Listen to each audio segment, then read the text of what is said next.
Have a thank you. Our other big story this morning, changes are coming to a Hartford nightclub after a shooting over the weekend. A murder suspect is currently under guard at the hospital and is being held on more than $1 million bond. Channel 3 Eyewitness News reporter Carolina Cruz is live now from Hartford Police Headquarters.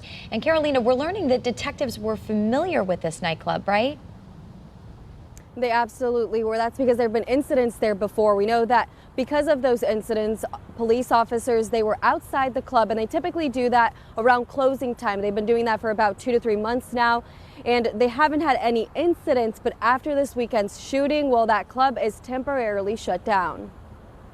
Eyewitness News viewer video shows the chaos as dozens of people fled the Majestic Lounge nightclub early Sunday morning after a night out. Officers in the area ran against the crowd toward the gunshots inside.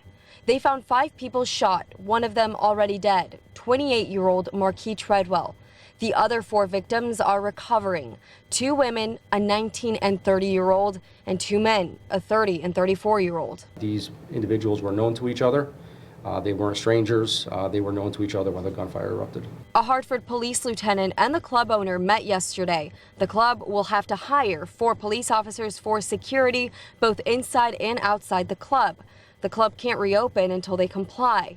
Police say there were about 50 to 60 people inside at the time of the shooting. Investigators are still figuring out if more than one gun was used and fired, and if there was more than one shooter. Evidence points to there being 2 intended targets in this shooting.